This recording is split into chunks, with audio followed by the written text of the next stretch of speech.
de démarrer. Tous les participants sont en mode écoute seul.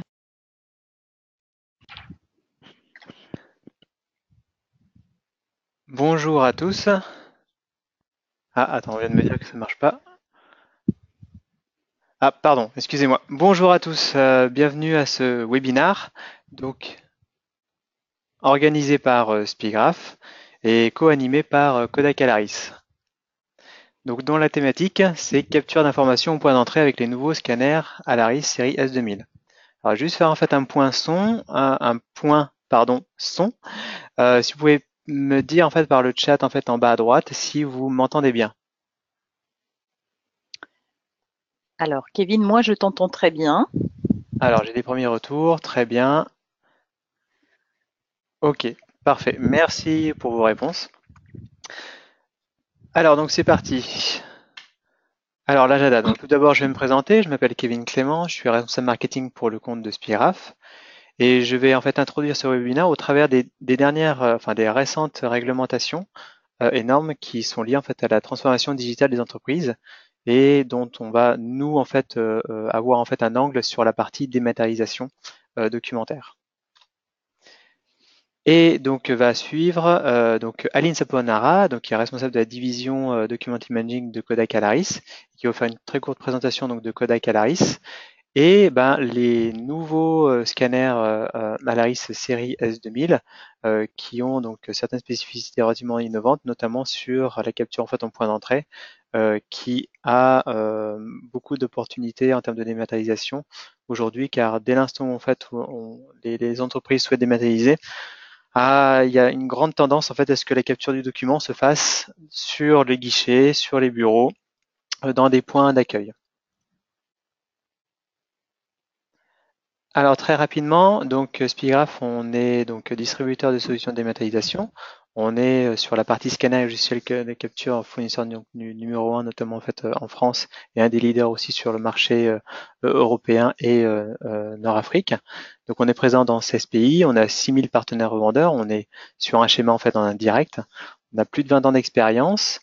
Au niveau du groupe, on est 300 et on affiche en fait un chiffre d'affaires de 118 millions donc au niveau groupe. Et on a notre fer de lance qui est les contrats de service, puisqu'en fait on ne fait pas que de la distribution donc, de scanners, mais on fournit donc des services associés. On y reviendra un tout petit peu plus tard. Voilà, pour vous présenter un tout petit peu le schéma, du coup, notre modèle économique.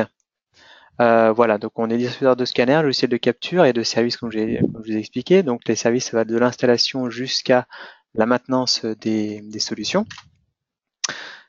Nous distribuons donc les différents scanners, donc les différents constructeurs, dont aujourd'hui en fait on fait un focus sur Kodak Alaris.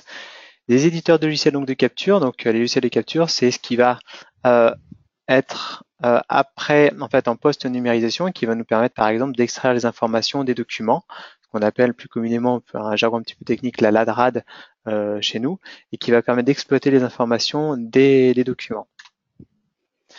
Et donc en tant que distributeur, on revend au travers donc d'un réseau de revendeurs, plus global on va dire informatique, mais ça peut être des revendeurs plus régionaux, des revendeurs spécialisés et également donc dans la dématérialisation et des revendeurs plus spécialisés également donc dans le logiciel, mais également auprès de prestataires de services et BPO. Ce que l'on ne revend pas, mais par contre en fait on s'associe en fait auprès d'eux, sont les éditeurs de logiciels de GED qui eux donc du coup ont une offre complémentaire on va dire à la partie capture en fait en amont. Dès l'instant où vous allez numériser vos documents, l'idée étant c'est de pouvoir vous plugger en fait avec un écosystème que l'on entretient, avec lequel on entretient des relations de business, pour que vous puissiez en fait avoir les bons partenaires de GED une fois que vous avez besoin donc d'archiver les documents et de les gérer dans un système de CM. Et donc tout cela en fait au travers d'intégrateurs de logiciels qui vont permettre donc d'avoir des spécifications, de répondre aux spécifications techniques particulières des clients utilisateurs. Voilà, l'idée étant, c'est d'avoir une offre globale la plus complète pour les clients finaux. Voilà, je vais aborder très rapidement quelques réglementations et normes qui sont liées à la transformation digitale des entreprises. je vais être complètement sincère en fait avec vous. On va pas du tout être les experts sur ces différentes normes. On va simplement les aborder et effleurer quelques spécifications. L'idée étant, c'est surtout donc de vous faire comprendre qu'il y a un grand nombre de réglementations qui aujourd'hui vont représenter des contraintes pour les entreprises et pour les administrations, mais qui vont permettre de faire économiser beaucoup quelque part d'argent parce que on sait que la transformation digitale fait économiser, donne en fait un certain gain de temps, pardon, et va faire gagner les organisations en termes d'efficacité. Voilà, toute première norme, par exemple, enfin, norme réglementation, pardon, IDAS. Donc en fait, IDAS qui est une réglementation en fait européenne. IDAS ça veut simplement signifier donc Electronic Identifications and Signature. Donc l'idée c'est d'associer un nouveau cadre juridique pour l'identification, les signatures et les sceaux des documents électroniques au sein de l'Union européenne. L'objectif c'est donc d'accroître la confiance des transactions électroniques au sein du marché intérieur. Donc l'idée étant, c'est que lorsque en fait on va devoir en fait émettre un document, qu'on puisse identifier du coup la personne morale, donc l'entreprise et même parfois la personne physique derrière, pour pouvoir être sûr de l'origine donc du document et pouvoir générer des transactions grâce à ces échanges documentaires. Donc ça va nous permettre du coup d'accélérer ces différentes transactions. Je vais aborder très rapidement, peut-être que vous en avez déjà entendu parler, la norme française Z42026. Alors, la 026, en fait, elle est liée, donc sur la gauche, vous la voyez, en fait, elle est beaucoup plus liée à des spécifications liées à la numérisation qui vont nous permettre de générer un document fidèle, une copie fidèle, correspondant, on va dire, à l'original, et qui va permettre de, sous réserve de remplir toutes ces spécifications, de pouvoir détruire le document original et ainsi donc de garder une copie fidèle et qui va être le document d'origine relativement, qui va être la référence du document si tant est que l'on a besoin en fait à un moment donné de ressortir ce document pour en tant que preuve.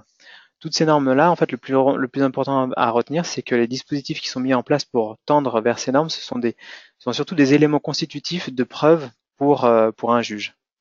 Et donc c'est en cela que donc les entreprises vont vouloir regarder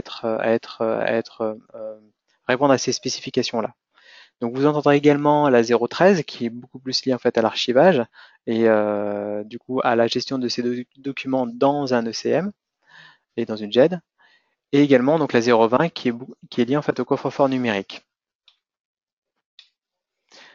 Donc voilà la définition de la 026, comme je disais, c'est vraiment en fait un référentiel qui va permettre d'auditer et de certifier des systèmes dont les objectifs seront d'apporter les garanties nécessaires afin d'envisager la destruction des originaux. Il y a 4 principales thématiques d'exigence. Donc la qualification du processus et des outils de numérisation. Donc Aline Saponara vous présentera un tout petit peu plus quels sont les critères, notamment au niveau hardware, qui vont permettre de répondre à cette partie de qualification de processus et outils de numérisation. Ensuite, une mise en œuvre de la chaîne de traçabilité, permettant d'être certain qu'il n'y a pas eu, on va dire, d'interaction entre le moment en fait on va numériser le document et sa destination finale en fait en version numérique. Il faut que cette chaîne de traçabilité soit fiable et soit prouvée et prouvable. Les moyens techniques pour la préservation donc de l'intégrité, ça va être bien souvent, on va dire, qu'est-ce qui va être engagé en termes de format et qui va être, sont donc des formats qui vont être durables dans le temps. Et enfin la production de livrables vers un système d'archivage. L'idée étant effectivement que ces copies fidèles en fait à l'original soient mises dans un système qui peut être à terme perdurer donc dans le temps pour pouvoir avoir l'assurance que cette copie fidèle puisse être ressortie en fait à un moment donné en termes justificatifs. Voilà, l'idée, l'opportunité de tout ça, c'est un gain de stockage et la confiance du coup qui est générée sur la conformité des documents numérisés. Autre réforme, réglementation dont vous avez entendu parler, c'est la dématérialisation donc des factures. Donc au centre de ces nouvelles réglementations, donc c'est la facture électronique et loi Macron. Donc pour le secteur public, l'idée c'est que toute interaction faite avec les établissements publics au niveau donc des factures, on doit obligatoirement leur envoyer des factures électroniques. Donc vous avez entendu parler peut-être du portail Chorus qui permet cela, mais si vous passez pas par le portail Chorus, vous êtes dans l'obligation d'envoyer des factures sous format électronique auprès des établissements publics. À l'inverse, donc pour le privé, c'est un petit peu différent. C'est que l'entreprise qui va recevoir la facture sous format électronique, avant, l'entreprise privée était en droit de pouvoir refuser la facture électronique et d'exiger la facture papier. Aujourd'hui, en fait, elle ne peut plus, elle a l'obligation d'accepter cette facture électronique. Cela change, on va dire, les échanges, parce que ça va permettre de libéraliser un peu complètement, en tout cas, l'envie de vouloir passer tout en digital. Voici aussi le calendrier de l'application de cette réglementation pour la loi Macron sur la dématérialisation de factures. Donc on voit que ça va à partir donc, des grandes entreprises qui a déjà eu lieu donc 1er janvier 2017 jusqu'en 2020 au niveau donc des micro-entreprises. Voilà, l'idée étant, c'est que ça va accélérer aussi la gestion du tout numérique des factures. Également, vous avez peut-être entendu parler de la RGPD ou GDPR en fait en anglais, donc qui signifie en fait, qui est lié au fait donc, de renforcer les droits de protection des données individuelles au sein de l'Union européenne. Donc règlement, donc ça veut dire règlement général sur la protection des données. Donc c'est une véritable réglementation au niveau européen, comme les en fait l'IDAS que j'ai cité en fait au début. Voilà, donc là, ce sont donc les 4 principes donc du coup qui sont liés. Principe de consentement, c'est-à-dire que donc les entreprises qui doivent obtenir du citoyen ou du client, donc c'est dès la conception des données et même avant la nouvelle règle de la sécurité par défaut qui impose aux entreprises de disposer d'un système d'information sécurisé. Enfin, donc le droit à l'oubli, c'est la personne en fait a le droit donc de demander l'effacement de toutes ces données dans l'entreprise. Le droit à la portabilité des données personnelles, c'est le fait d'obtenir de la part de la personne à titre personnel toutes les informations qui sont liées le concernant dans un format lisible et structuré pour pouvoir reprendre ces données et les transférer éventuellement à une autre organisation. Et enfin, pour l'organisation en fait en interne, donc des sociétés qui doivent être au clair vis-à-vis de cette réglementation-là, il faut nommer en fait ce qu'on appelle un DPO, qui signifie un Data Protection Officer. Donc c'est vraiment en fait un rôle à part entière qui aura l'obligation de s'assurer de ces différents principes soit bien en accord en fait avec le règlement. Les opportunités, ça va être le fait que la dématérialisation et la DRAD vont aider les entreprises à identifier et trier les données présentes sur les documents papier et numériques. Il y a un grand nombre de données aujourd'hui qui sont présentes dans les entreprises qui ne sont pas forcément déjà sous un format digitalisé, ou en tout cas insérées dans des CRM, dans des ERP, où ça va être un peu plus facile du coup de les retrouver. Et beaucoup d'informations sont aujourd'hui présentes sur les documents papier. Donc il faut reprendre ces informations, les digitaliser pour pouvoir mieux les gérer.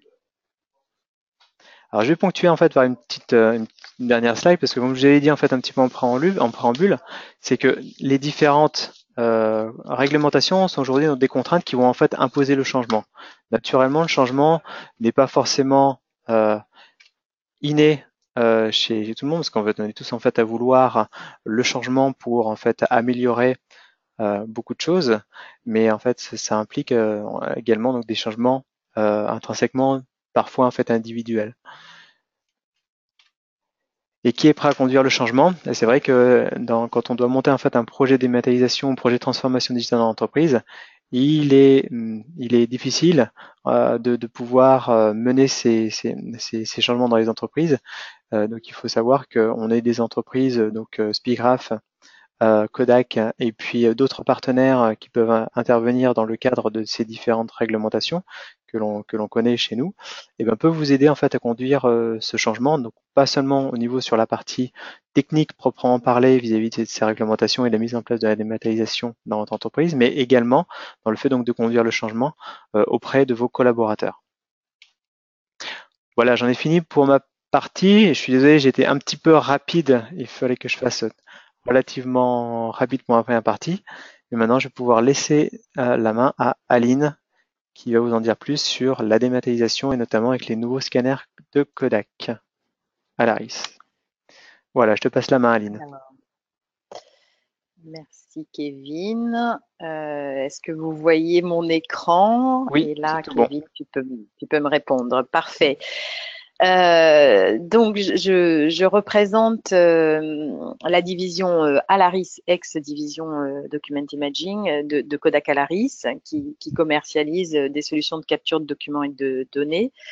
Notre mission étant de mettre à disposition notre expérience pour vous fournir donc la bonne solution, composée de périphériques de numérisation dont vous voyez l'étendue de la gamme à l'écran. Je rentrerai pas forcément dans le détail de la gamme, mais on couvre à peu près tous les besoins en termes de numérisation pour vous donner un repère de 20 pages minutes à plus de 250 pages minutes en termes de vitesse. Donc, vous fournir la bonne solution composée de périphériques de numérisation, je le disais, de logiciels de capture de données et de services exercés par nos équipes ou celles de nos partenaires, Spilgraph étant un excellent partenaire de longue date. Et cet ensemble de trois composants vous apporte une solution qui est logiquement en réponse à vos besoins. Aujourd'hui, nous allons évoquer la capture d'informations à la source et donc la numérisation pour camper le décor sur un ou de multiples sites. Et ce, afin de faciliter les échanges entre les agents. Alors les agents, on va les nommer comme ça parce que c'est plus simple et c'est un terme générique pour désigner les personnes dans les entreprises qui entreprennent une communication, une transaction avec un client étant celui qui réclame votre attention, vient chercher un produit, une solution et en tout cas lui aussi une réponse à son besoin. Et le fait d'envisager donc la numérisation depuis différents sites, c'est un défi qu'il faut pouvoir relever par des solutions d'abord simples et ensuite, bien évidemment, efficaces. Donc la numérisation à la source, si on fait une petite incursion, et j'en ferai régulièrement tout au long de la présentation, et un lien surtout avec la fameuse norme Z42026, la numérisation à la source pourrait répondre à l'un des nombreux contrôles qui est imposé pour la chaîne de numérisation, donc qui garantirait la non-modification des documents avant même la numérisation, puisque en effet, lorsque quelqu'un vient en agence, il vient avec ses documents qui sont des originaux ou des certifiés conformes à l'original, et que ces documents-là sont numérisés sans possibilité donc de modification. Ce n'est pas une copie, c'est vraiment un original. Donc ça pourrait, entre autres, répondre à cette problématique-là, sachant encore une fois que cette norme, c'est un ensemble d'actions qui est mis en place par des structures, vos structures, qui touchent à l'organisation et au contrôle d'un processus de numérisation. Donc c'est vraiment un ensemble. Donc en réponse ou l'une des réponses plus particulièrement à la numérisation en site déporté ou sur de multiples sites, c'est la série de numériseurs qui a été lancée maintenant en septembre de cette année, qui est toute nouvelle et qui est plus une solution, puisque c'est pas seulement une machine, c'est une machine couplée avec un logiciel qui permet de répondre à un ensemble de besoins. Donc cette série s'appelle la série S2000 et elle est constituée, on le verra un petit peu plus tard dans le détail, de 4 machines qui sont donc compactes parce que c'est réclamé par l'ensemble des opérateurs, simples à utiliser, le but étant d'optimiser les workflows d'entreprise, vos workflows d'entreprise, pour restituer des images de qualité conformes à l'original. Vous verrez que les images de qualité conformes à l'original, c'est une notion qui revient régulièrement, notamment dans l'une des normes, la 026. Comme la numérisation à la source, c'est tout de même pas la première mission des personnes qui sont en agence. Donc, je reviendrai, ça sera un leitmotiv, la solution proposée, la solution que nous proposons, elle doit être vraiment simple à paramétrer, simple aussi à déployer, puisqu'on suppose qu'elle sera sur différents sites, intuitive donc pour les utilisateurs, de manière à ce qu'ils soient à l'aise avec la solution, et personnalisable pour que du coup on puisse envoyer l'ensemble des documents et des métadonnées contextuelles. Ça, c'est également une notion qui revient régulièrement dans la norme 42026. Donc ces documents et ces métadonnées contextuelles aillent au bon endroit. La simplicité, je vais donc en parler encore une fois tout au long de la présentation. Simplicité de paramétrage dans sa version USB et dans sa version partagée. J'ai parlé tout à l'heure de 4 machines constituant, 4 solutions constituant la série S2000. On le verra tout à l'heure, il y en a 2 en connectique USB, donc j'insiste pas, je m'étends pas sur le paramétrage USB qui vraiment consiste à sélectionner dans le driver des fonctions qui permettent d'obtenir les résultats escomptés pour l'ensemble des documents. En revanche, lorsque je parle de version partagée, je parle de possibilité d'avoir un scanner utilisable par plusieurs personnes. Attention, ce n'est pas un scanner de réseau, donc totalement autonome, mais partageable par plusieurs personnes et pilotable depuis un PC ou un appareil mobile, comme c'est parfois le cas dans certaines de vos organisations. Donc dans cette version partagée, la connectique, elle est triple puisqu'elle est à la fois USB, RJ45 et Wi-Fi pour certaines entreprises pour lesquelles il est possible d'utiliser la connectique Wi-Fi. Donc le paramétrage et le déploiement à l'identique sur plusieurs sites doit se faire ultra rapidement et simplement et se fait par le cryptage d'un paramétrage général dans un QR code qu'il suffit de diffuser en fait sur l'ensemble des sites, d'introduire dans le chargeur, de numériser ce document pour déployer une configuration unique sur un ensemble de sites. Donc facile à utiliser, le panneau de configuration élargi, agrandi plus exactement, permet de répondre à cette fonction-là, parce qu'il donne accès à toutes les tâches ou les fonctions qu'on a préalablement paramétrées. Et ces tâches qui sont préalablement paramétrées le sont dans la version logicielle intégrée dans le package S2000 qui s'appelle Info Input Express en version limitée. Ça permet, comme vous le voyez sur l'écran, d'afficher les tâches affectées aux différents utilisateurs et d'envoyer l'ensemble des documents et des métadonnées vers la bonne destination. Il est également possible, grâce à cette série, de faire ce qu'on appelle du push scanning, qui est la possibilité de pousser des images avec les métadonnées, bien sûr, directement dans un processus métier, sans autre formalité que de presser un bouton et de lancer la numérisation. Donc, je le dis et je le répète, la série S2000, 4 modèles, 2 USB uniquement et 2 que l'on appelle et que vous voyez s'afficher à l'écran W, qui offre les triples possibilités de connexion.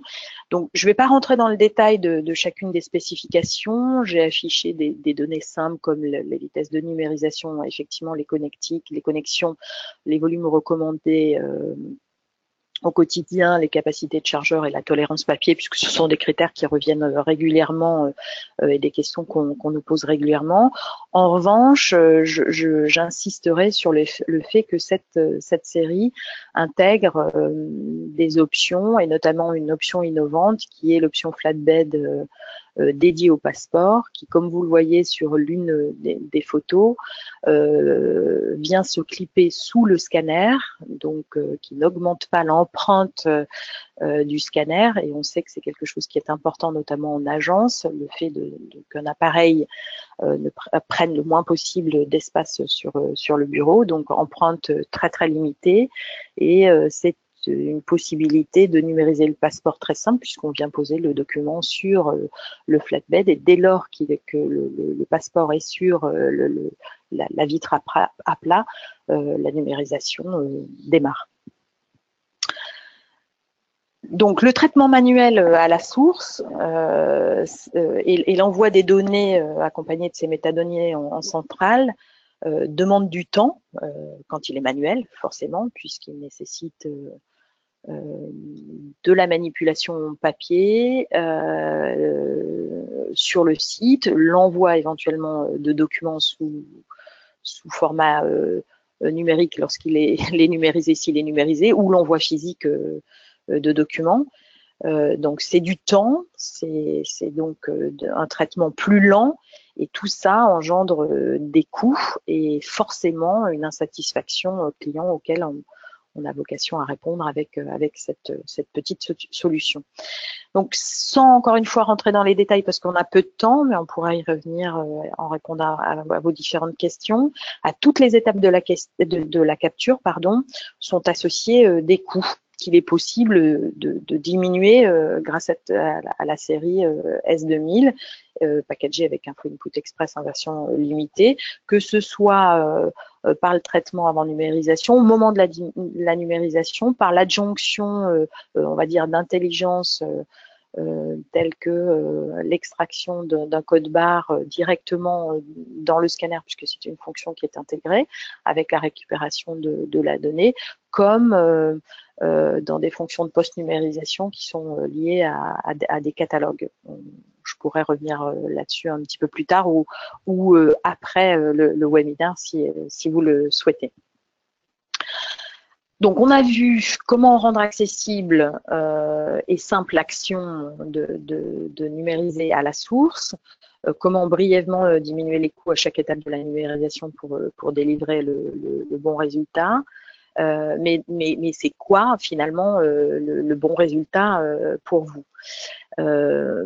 C'est d'abord et avant tout la qualité d'image, et c'est quelque chose qui est important notamment dans la norme 42026. La qualité d'image qui permet de reconnaître le document comme étant un document conforme à l'original. Et c'est quelque chose auquel on répond par l'intermédiaire d'algorithmes de traitement qui sont intégrés dans l'ensemble de nos séries, y compris celle-ci, qui permettent donc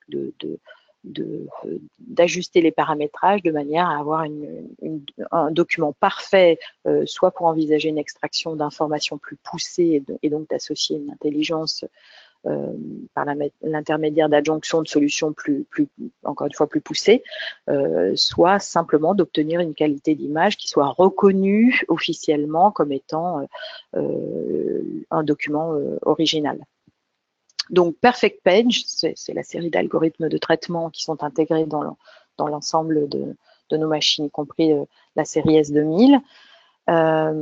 C'est ensuite avoir, et ça c'est vraiment très important lorsqu'on envisage la numérisation en site agence, le moins possible d'incidents de numérisation. L'agent, lui, son métier, son action, c'est d'engager une conversation ou une transaction avec un client, qu'aucune interruption ou incident lié à la numérisation doit perturber. Ça, c'est vraiment important et primordial. Et cette série-là, vraiment allie toutes les fonctionnalités, spécifications qui permettent d'éviter au maximum ces incidents. Alors c'est d'abord, et ça c'est assez innovant sur une petite machine telle que celle-ci, c'est d'abord un système en entrée de taquage qui permet de gagner du temps sur la préparation des documents. On fait tous, si on numérise des documents, un geste de rassembler les documents et de les taquer sur le bureau avant l'insertion dans un chargeur. On n'empêchera pas humainement cette action. En revanche, en agence, on peut supposer que les documents seront suffisamment hétérogènes pour présenter des difficultés au moment de la numérisation. Et donc, activable dans le driver, on a un système de taquage qui rassemble les documents sur l'angle d'attaque de manière à ce que il n'y ait pas de possibilité de louper et de minimiser l'action de prise papier en double. Donc ça, c'est important. Je vous montrerai une petite vidéo si on a le temps tout de suite après pour vous montrer un petit peu le principe. C'est également une fiabilité du chemin papier. Il est très court, mais un chemin papier très court suffit pas.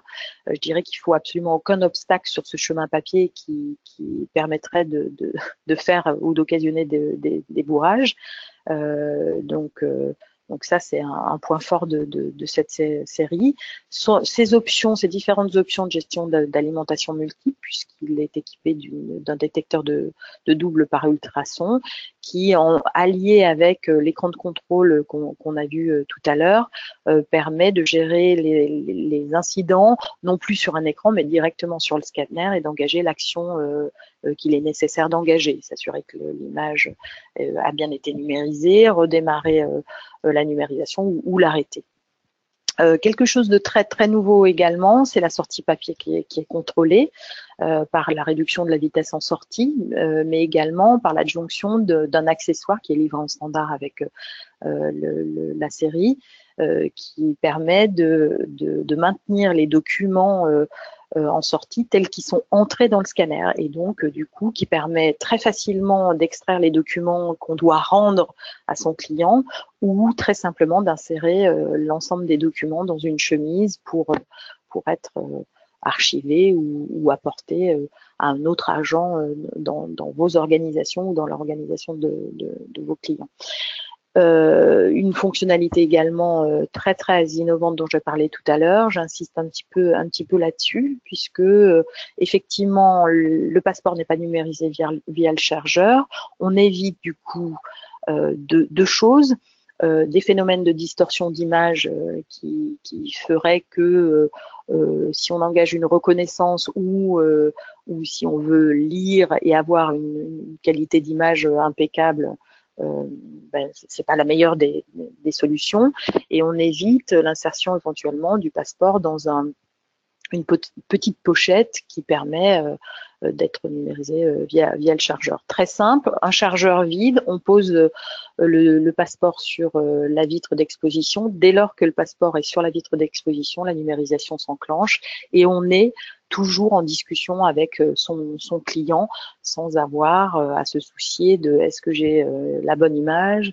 est-ce qu'elle n'est pas déformée, est-ce que je ne vais pas avoir mon scanner qui patine et qui donc du coup occasionne du bruit, interrompt la conversation que j'ai avec un client et qui agace et le client et l'agent dont encore une fois ce n'est pas le métier. Aucun secteur, je dirais, n'est épargné. S'il faut citer quelques exemples, en voici quelques-uns. La numérisation à distance, c'est quelque chose qui est pensé, réfléchi par énormément de secteurs d'activité pour différentes raisons, accélérer le traitement des documents, être conforme à certaines réglementations, éviter de perdre du temps en discussion ou encore une fois d'interrompre la communication que l'on a avec un client. Toutes toutes ces raisons permettre à chaque secteur d'activité d'y trouver un intérêt et donc de faciliter, encore une fois, l'échange avec ses clients en même temps que le traitement des documents que ce client serait susceptible d'apporter. Donc vous voyez quelques exemples, ce ne sont que des exemples, la liste n'est pas bien évidemment pas exhaustive, mais vous voyez que ça touche à peu près à tous les secteurs d'activité.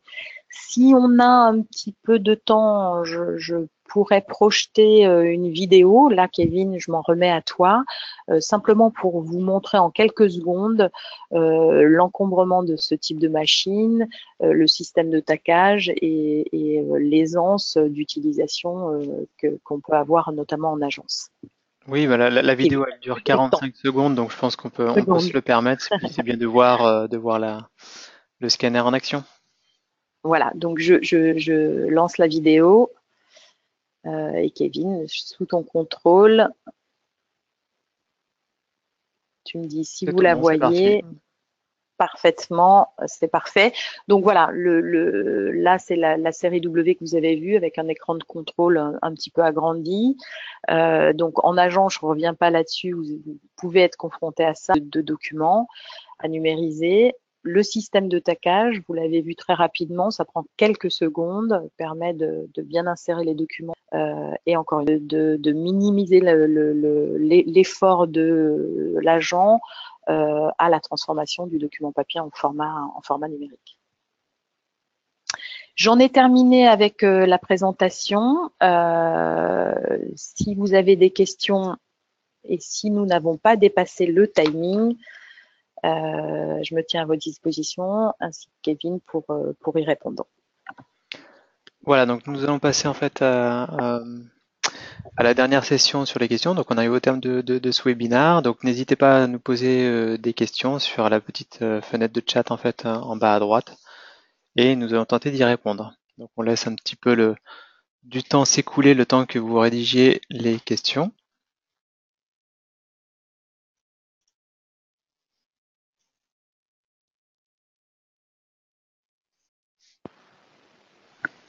Vous avez l'ensemble de nos coordonnées pour ceux qui n'ont pas le temps éventuellement de poser des questions. Vous avez l'ensemble de nos coordonnées qui permettent également a posteriori de répondre à vos questions ou à vos interrogations. Voilà, comme je l'avais dit en préambule, en fait, on a vraiment en fait fait que effleurer les différentes normes et réglementations. Donc c'est vraiment donc si vous avez des questions un petit peu plus approfondies dans le détail sur ces normes-là et comment les mettre en fait en application, on a un ensemble d'écosystèmes et de partenaires, notamment logiciels, qui ont déjà, par exemple, par le passé, notamment sur la norme LF042-026, mis en place, on va dire, les spécifications pour un conseil départemental pour répondre, on va dire, à cette norme-là. Il faut savoir, par exemple, qu'il n'y a pas de certification aujourd'hui qui est donnée, mais en tout cas, ça commence à se mettre en place au travers de nos partenaires. Donc le temps, voilà. Donc j'ai quelques questions. Donc comment sont fournies les métadonnées extraites des captures? Aline, je peux te laisser répondre à cette question. Oui, alors je ne sais pas si la question c'est par quel intermédiaire ou quel est le format de sortie. Je vais tâcher de répondre de manière exhaustive. Alors d'abord, il y a les métadonnées contextuelles qui sont le jour de numérisation, éventuellement l'opérateur et par exemple le nombre de documents numérisés. Qui sont fournis et paramétrés par l'intermédiaire d'Info Input Express livrés en standard dans le scanner. Donc là, voilà, c'est une question de paramétrage. Et ces métadonnées sont délivrées en sortie en même temps que l'image sous le format souhaité. Alors, il faut savoir, et ça c'est important, notamment dans le cadre de toutes ces normes, que les formats préférés et attendus sont des sorties PDF, ce qu'on fait bien évidemment en sortie de ce package. Et les métadonnées sont données par l'intermédiaire de fichiers XML ou autres. Tout dépend de votre organisation et surtout des référentiels dans lesquels on doit déposer l'ensemble de ces images et de ces données. Oui, donc tous les standards du marché en termes d'exploitation de données sont potentiellement Oui, exploitables en fait en de- sortie. Il y a exactement. pas, il y a pas vraiment, on va dire, de bridage donc de ce côté-là. Il y a pas de souci sur l'exploitation des données extraites des captures. Donc Euh, ça, on parle pardon, excuse-moi, des métadonnées contextuelles, mais après, on peut aller au-delà en extrayant tout à l'heure, je parlais de code à barre. Qui peut être lu par l'intermédiaire du scanner et dont on peut récupérer la donnée. Et c'est aussi dans Info Input Express la possibilité d'extraire une information dans un champ rendu obligatoire ou pas, lu de manière automatique ou manuellement quand cette information-là fait défaut sur le document. Et là, ce ne sont plus des données contextuelles, mais des données qui caractérisent le document et dont on a besoin pour rerouter le document et la donnée ou éventuellement préalimenter un système, un référentiel utilisé. Voilà. alors, on a une question pour toi, Aline. Donc, Mhm. est-ce qu'on peut utiliser en scan to cloud? Oui, oui, bien sûr, bien sûr. C'est une des particularités alors pas seulement de cette série-là, on a plusieurs séries qui répondent à cette, euh, à cette question. Mais oui, oui, bien sûr, c'est tout à fait faisable. C'est la première des questions d'ailleurs qu'on nous pose lorsqu'on présente cette série de scanners. Et enfin, dernière question, en tout cas j'imagine, parce qu'il n'y en a pas d'autres qui apparaissent. Donc, est-il possible d'avoir les présentations PowerPoint à l'issue de ce webinaire? Bah, pas de souci en fait, hein. Plus on partage l'information, mieux ce sera également pour vous pour appréhender vos différents projets. Si je peux juste rajouter un point en Bien complément, sûr. donc ces machines-là, on envisage de les faire tester, donc n'hésitez pas à soit venir les voir chez Spigraph, soit chez Kodak Alaris. Et on a des unités de démonstration qu'on prête volontiers pour mise en place de tests ou de validation technique avec certaines de vos applications. N'hésitez pas à nous solliciter pour ce type de sujet. Voilà. Voilà, merci de votre attention. Donc n'hésitez Merci à pas vous. merci Aline, n'hésitez pas en fait à répondre à un petit questionnaire en fait à l'issue du coup de ce webinaire pour voir si ça a répondu globalement en fait à vos attentes, et s'il y a des points en fait à améliorer. Donc n'hésitez pas à répondre à ce questionnaire. Et puis si vous avez eu donc des projets en fait en lien avec ces différentes thématiques que vous avez dû répondre au moment de votre inscription, on reviendra vers vous pour étudier ça de façon beaucoup plus individualisée. Merci à vous et puis bon, on vous souhaite une bonne journée. À très bientôt. Au Bonne revoir. journée. À bientôt. Au revoir.